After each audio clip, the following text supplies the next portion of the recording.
Gloire à toi, ô Seigneur,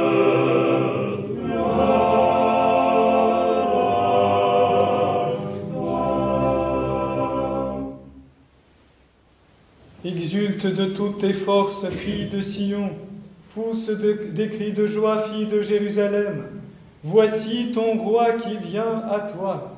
Il est juste et victorieux, pauvre et monté sur un ânon, le petit d'une ânesse.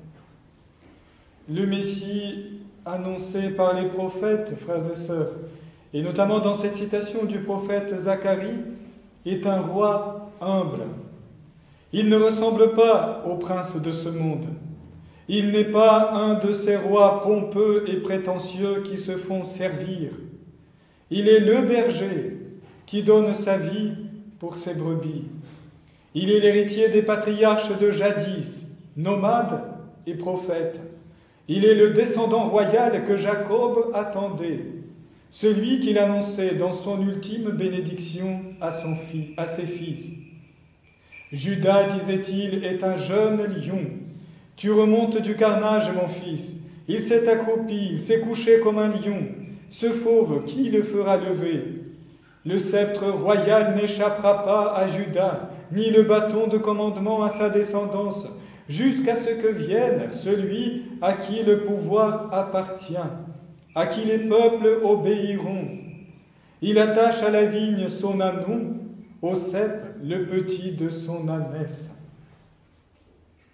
Frères et sœurs, le roi d'Israël, le lion de Juda annoncé par Jacob, arrive à Jérusalem monté sur un petit âne pour accomplir la volonté du Père qui consistait à subir la mort sur une croix. Pourquoi a-t-il fallu que le berger de tous les peuples devienne un agneau immolé? Pourquoi le Messie de Dieu a-t-il dû mourir sur une croix? Pourquoi le Dieu qui a refusé le sacrifice d'Isaac a-t-il laissé mourir son propre fils?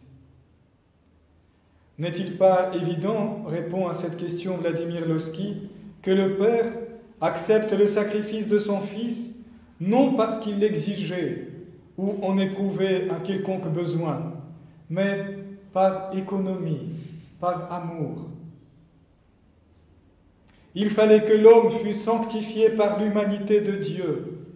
Il fallait que lui-même, il nous libérât en triomphant du tyran par sa propre force, qu'il nous rappela vers lui par son Fils.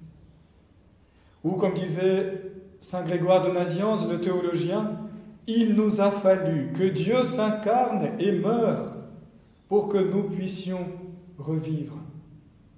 Il a fallu que Dieu s'humilie et s'appauvrisse dans l'humanité qu'il avait assumée pour que notre liberté soit pleinement épanouie, sanctifiée et restaurée.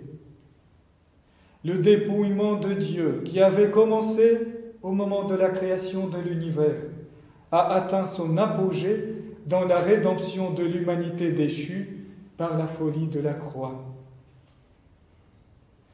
Frères et sœurs, le sacrifice du Messie humble et pauvre, dans lequel la volonté de Dieu s'accomplit pleinement, en supprimant toute domination, pour laisser la place à l'union entre le Créateur qui s'est abaissé et la créature exaltée.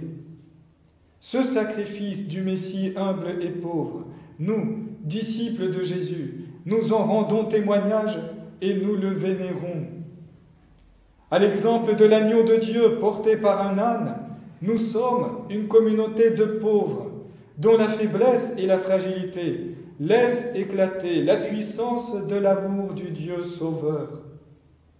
Frères et sœurs, nous sommes le peuple messianique, petit mais comblé de grâce, prémisse de l'humanité nouvelle éclose dans le Christ et annoncée auparavant par le prophète Sophonie dans ses paroles remarquables.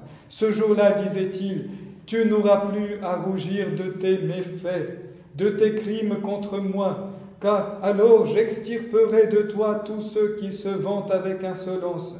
Tu cesseras de te pavaner sur ma montagne sainte. Je laisserai chez toi un peuple pauvre et petit, Il prendra pour abri le nom du Seigneur. Ce reste d'Israël ne commettra plus d'injustice. Ils ne diront plus de mensonges, dans leur bouche plus de langage trompeur. Mais ils pourront paître et se reposer. Nul ne viendra les effrayer. Pousse des cris de joie, fille de Sion. Éclate en ovation, Israël. Réjouis-toi, de tout ton cœur bondis de joie, fille de Jérusalem. Le Seigneur a levé les sentences qui pesaient sur toi. C'est lui qui a écarté tes ennemis. Le roi d'Israël, le Seigneur, est en toi. Tu n'as plus à craindre le malheur et la mort. Amen.